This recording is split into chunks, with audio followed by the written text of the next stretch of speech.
안녕하십니까? 배팅 부동산 아파트 vs 오피스 수치로 분석해 보면 깜짝 놀라요. 일부 테헤란 아이파크 아파트하고 빅토리아 오피스텔을 비교해 보았습니다.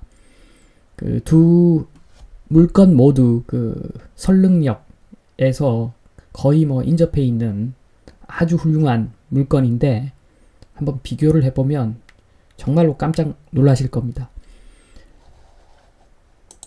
자, 들어가겠습니다. 우선 1번 분석 툴, 분석 틀이라고 해도 좋고 영어로 분석 툴이라고 해도 괜찮은데 요거를 한번 설명을 일단 드리고 가겠습니다. 왜냐하면 일부 사람들이 댓글에 너무 모르면서 이렇게 방송을 한다, 이런 의견이 좀 간혹 가다가 있어서 제가 참 부동산 공부 많이 한 사람입니다. 어느 정도는 잘 아는데 이거를 설명을 좀 드리면 부동산은 사용 수익과 자산 두 가지 측면이 있죠. 그러니까 은행에 돈을 맡기면 이자를 주듯이 부동산을 사서 굴리면 적정한 수익이 나죠. 그런 사용 수익 측면이 있고, 그 다음에 일반적으로 많이들 생각하시는 투자 개념, 자산으로서의 가치, 물가가 계속 상승하니까 거기에 상응해서 자산 가격도 올라간다, 이런 개념, 두 가지 개념이 있습니다. 그래서 부동산을 분석할 때는 두 가지를 모두 분석을 해야죠. 그래서 2번을 보시면 배팅의 두 가지 분석 기둥, 아주 큰 축이죠. 두 가지 축이 있는데 첫 번째가 이제 수익률. 한마디로 월세 받아서 계산을 해보면 세금 내고 낼 거 다 내고 하면 몇 프로의 수익이 나는가, 금리와 비교를 해서 살펴볼 수가 있겠죠. 일단 수익률. 그 다음에 두 번째가 땅값. 부동산은 땅이죠, 땅. 결국에는 아파트를 투자를 하더라도 아파트 투자는 아파트의 건물에 투자하는 것이 아니라 아파트가 위치한 땅에 투자하는 거죠. 이걸 절대 헷갈리면 안 됩니다. 깨끗해 보이는 새 아파트라고 해서 가격을 달리 볼 것이 아니라, 어차피 투자라고 하면 10년, 20년 있다가 판다라고 이렇게 생각을 했을 때 아파트가 서 있는 땅을 봐야죠, 땅. 건물을 보면 헷갈립니다. 건물이라고 하는 것은 사용 수익할 때 그렇게 살펴보는 것이지, 자산 개념으로 봤을 때는 땅만 봐야 되기 때문에 건물은 새 아파트든 헌 아파트든 영원으로 본다. 저는 그렇게 봅니다. 왜냐하면 건물은 새 아파트는 사용 수익에 관계된 내용이죠. 그렇다면 부동산의 두 축인 사용 수익과 자산을 볼 때 자산 측면에서의 가치를 보려면 땅값만 봐야 되고, 사용 수익 측면에서의 가치를 보려면 수익률을 보면 되는 것이고, 그래서 합리적으로 생각을 해보면 수익률을 따로 보고 땅값을 따로 보고, 땅값 볼 때는 건물은 전혀 고려하지 않고, 이렇게 보아야지 부동산이 왜곡해서 해석이 되지 않고 정확하게 해석이 됩니다. 그래서 이 분석 기법은 사람마다 다르겠지만 저는 이렇게 보고 있습니다. 그래서 요걸 분명히 해둡니다. 제가 몰라서 건물을 영원으로 해놓고 땅값을 계산한 것이 아니라, 투자니까 투자는 땅을 봐야 됩니다. 땅. 부동산은 땅이다. 자, 그렇게 정리를 한번 하고 넘어갑니다.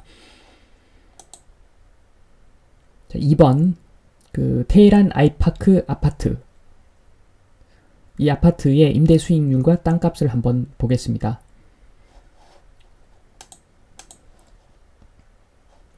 그림을 보시면 설릉역 모르는 사람은 아마 없겠죠.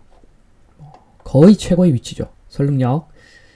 설릉역에서 4번 출구에서 이렇게 보면 그 아파트까지 평균 거리가 한 250m 정도 되는 초역세권에 자리 잡은 테헤란 아이파크라는 아파트가 있습니다. 명품 아파트죠. 이 아파트를 우선 살펴보도록 하겠습니다.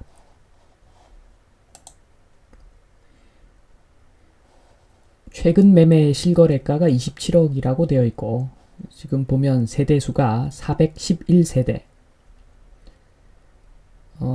사용 승인일이 2014년 1월, 용적률이 255%, 평균적으로 봤을 때 3종 일반이겠네요. 자, 건폐율이 20%, 이런 아파트입니다.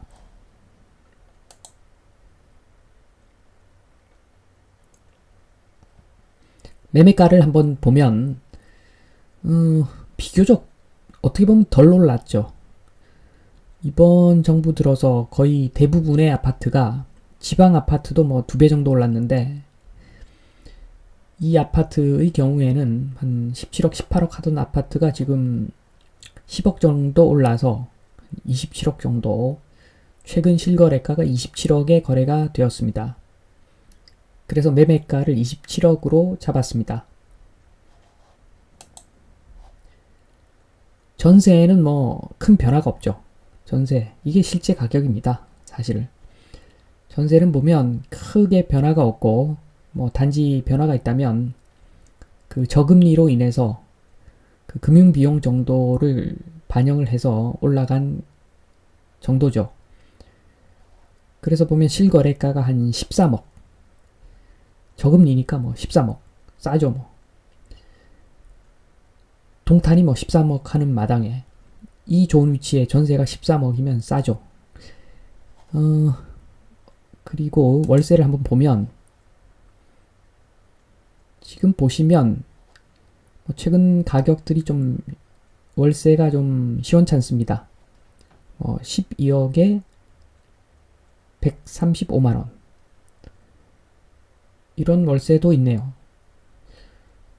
조금 이상하긴 한데 이거 임대 수익률 계산하면 어차피 별로 잘 나오지 않기 때문에 차라리 지금 나와 있는 1억에 400, 1억에 400으로 하면 임대 수익률이 아마 훨씬 좋을 겁니다. 그래서 월세는 1억에 400으로 잡았습니다.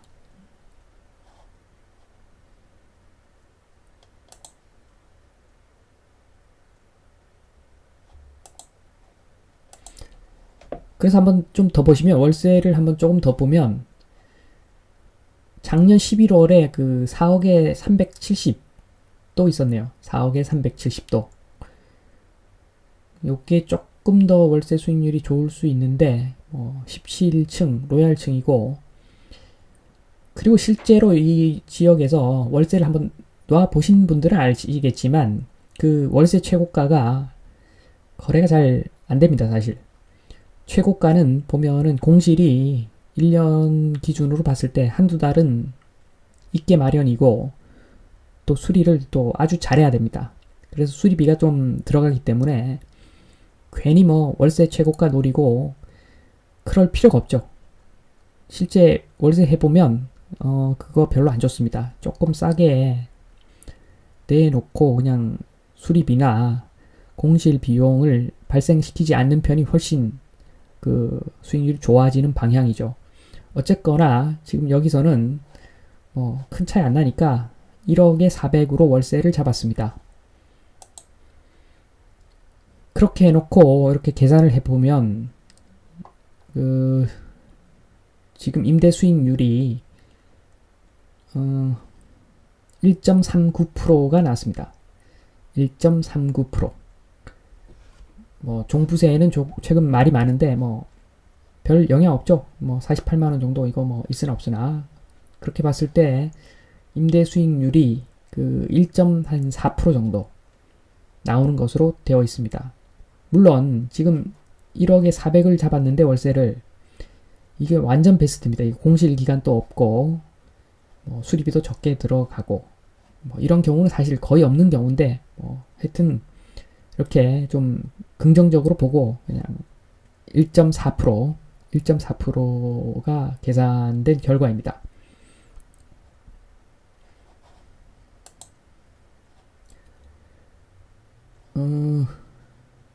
그리고 그거는 사실 나중에 한번 그 오피스 계산 결과가 같이 나와 있긴 한데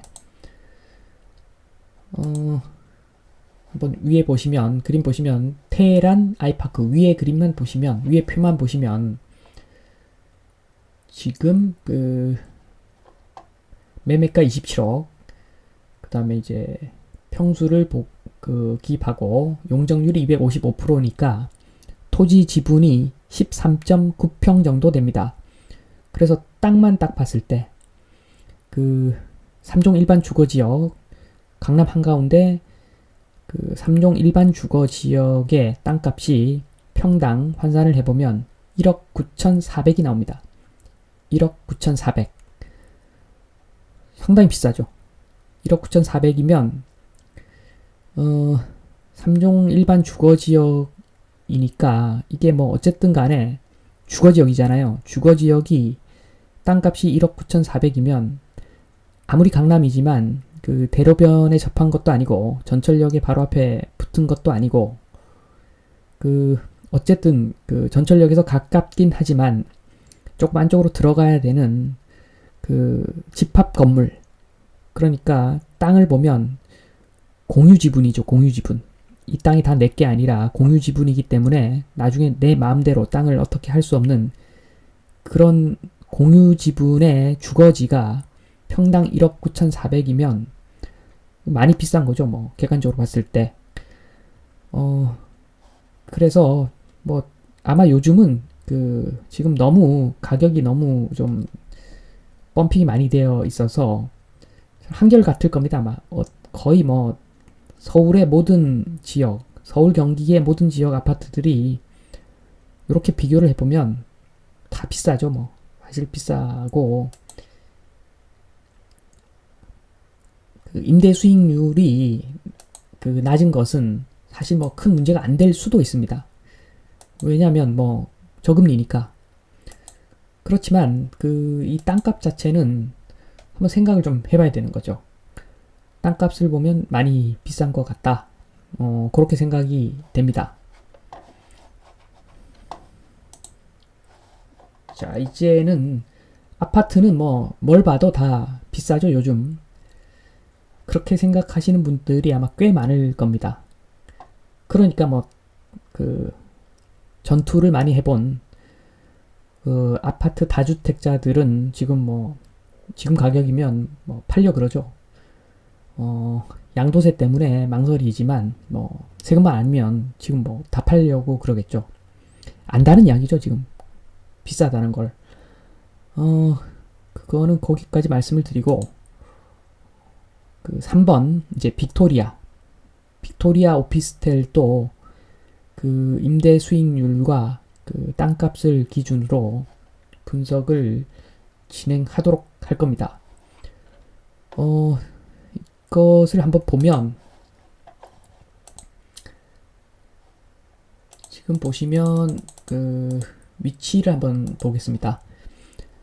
이 지도를 보면 지금 설릉역 인근이 나와 있는데 보시는 그 테헤란 아이파크는 남쪽에 위치해 있고 그 빅토리아 빌딩은 5번 출구 2호선 5번 출구 바로 앞에 위치한 아주 위치가 좋은 그 대로변에 붙어 있는 그런 업무용 오피스텔이죠.